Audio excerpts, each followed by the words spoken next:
की तरक्की और विकास के लिए कोई ऐसा आदमी लगा जब हमारा यहाँ का जब पूरा ये जो क्षेत्र था पूरा जंगल एरिया था। आप अकेले कहीं जा नहीं सकते थे, कहीं आ नहीं सकते थे। इस स्थिति से बाहर ला करके इन्होंने इस देश को जो भी बनी वो इच्छा अनुसार विकास कराया। जब यहाँ पर ज़मीन की गाइडलाइन क्या थी, 2000 रुपये एकड़, 5000 ऐसा नहीं करा वैसा नहीं करा। लेकिन निगेटिव सच बात तो ये है कि इसमें दादा का दोस्त नहीं, दादा ने आपकी बहुत मदद करी। दादा ने दिग्विजय सिंह को नहीं बुलाया, उस टाइम पे बात हुई, उन्होंने जो जब जाके इस यहाँ की लोक क्षेत्र के लोगों का भला हुआ, जिन मुआवजा राशि बढ़ी और जिन लोगों को मुआवजा मिलने के बाद उन्होंने ज़मीनें भी खरीदी, उनको यहाँ 10,000 रुपये एकड़ के भाव में ज़मीनें भी मिली। जिसके 5 एकड़ का मुआवजा बना तो उसको करीबन 20 एकड़ ज़मीन उसने खरीदी। अगर कोई जुआ सट्टा से बचा हुआ आदमी था तो, या उसके आचरण गलत था तो वो तो फिर उसको कोई रोक नहीं सकता था। ये तो रहा सवाल विकास का। देखिए, दिग्विजय सिंह जी को मुख्यमंत्री बने उस टाइम पे उन्होंने कार्यकाल चलाया था जब देश की स्थिति ये थी कि यहाँ अनाज का उत्पादन 0% था। जब बाहर से अनाज यहाँ बुलाया जाता था, अमेरिका से गेहूँ बुलाया जाता था, यहाँ पर भारत के अंदर इतना अनाज उपलब्धि नहीं थी, ये तो सबको मालूम है। लेकिन बीजेपी के लोग बोलते हैं 70 साल में क्या करा, तो बीजेपी के लोगों को अपन को जवाब ये भी देना है कि 70 साल में आप भी यहीं पर थे। आप उसके बीच में आपके मुरारजी देसाई बीच में प्रधानमंत्री बने थे। उस टाइम पर आपने यहाँ पर सड़ेल जुआर लोगों को ला के खिलाई थी और यहाँ के लोगों ने सड़ेल जुआर खाई। वो प्रधानमंत्री मुरारजी देसाई ने लाखों करोड़ों रुपए का सोना उन्होंने गिरवा पटक दिया था यहाँ के अनाज पुराने के चक्कर में। तो ये तो बीजेपी वोट लेने के लिए झूठ सच की बात कर रही है।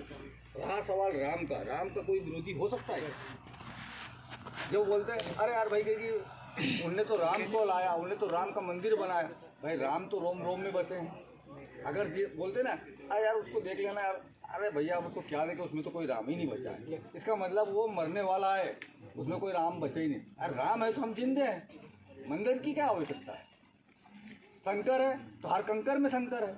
ये तो रही धर्म की बात। लेकिन धर्म के नाम पे वोट लेते हैं, हिंदू के नाम पे वोट लेते हैं, मुसलमान के नाम पे वोट लेते हैं। अगर सुप्रीम कोर्ट अगर उनको इजाजत बना देते ना। लेकिन एक चीज़ बताओ कि आज इतनी महंगाई बढ़ी तो महंगाई के ऊपर कभी बीजेपी ने चर्चा नहीं करी। महंगाई के ऊपर आज उनसे पूछो कभी गांव में कोई नेता है भाई तुम सब बात करो, इसको जाने दो, इससे तो हमारी गाड़ी चली जाएगी। लेकिन महंगाई पे चर्चा क्यों नहीं करते? आप बताओ कि पूरे विश्व में, अपना पूरा भारत खंड की मैं बताऊँ, भारत खंड में डीजल और पेट्रोल का स्रोत इतना बड़ा है कि आदमी कभी अगर उसमें से गाड़ी निकाले तो गाड़ी भेजाए, डंपर निकाले तो डंपर भेजाए। इतनी रोज़ की खर्च है उसकी। यानी खंडवा के अंदर जाके देखो तो 5 हॉर्स पावर का पंप दिन भर चलता है। मुंजी अपने पुनासा में जाकर देखो एक सिंगल हॉर्स पावर की मोटर दिन भर चलती है। इंदौर में 15 हॉर्स पावर की मोटर दिन भर चलती है। तो पूरे भारत में ऐसी कितनी मोटर पंप चलती होगी तो कितना डीजल आता होगा? जब डीजल इतना आता होगा तो उसका पैसा कितना आता होगा? जो इस आपको भी मालूम है, अपने दादा को भी मालूम है कि कच्चे तेल के भाव और वहाँ से लाने तेल की भाव 35 से 25 रुपये होता है। इसके ऊपर इनने इतनी जीएसटी लगा दी, इतना टैक्स लगा दिया।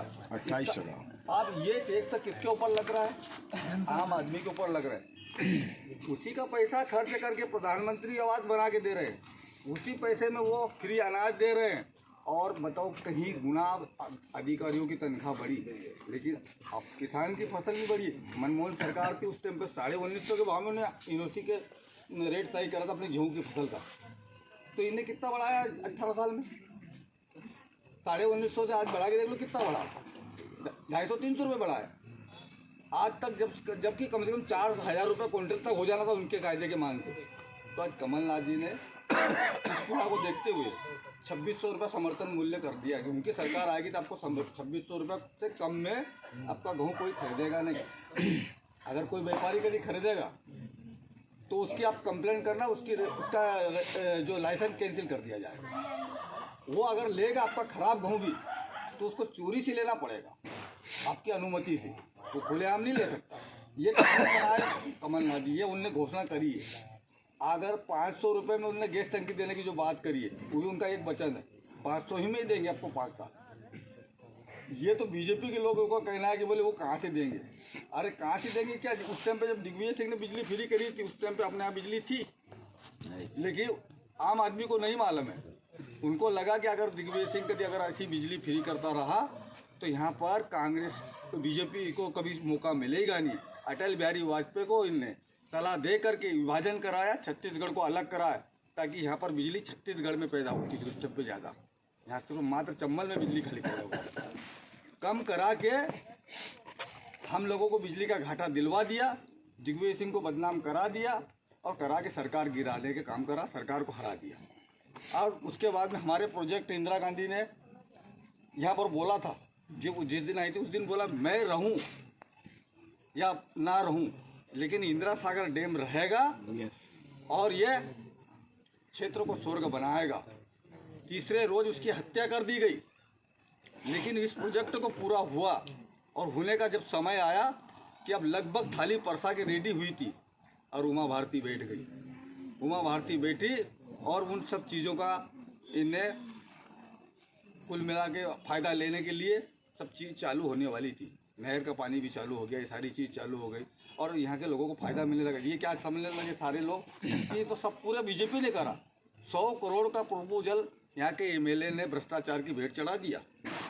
लोकेश सिंह जब यहाँ पर ये एमएलए था, 100 करोड़ का प्रपोजल था 110 करोड़ का।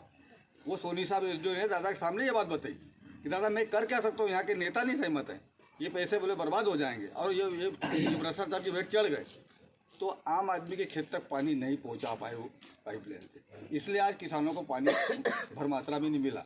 अगर कभी वो माइक्रो उद्वन का जो सिस्टम अगर हो जाता ना तो पानी सबको मिलता।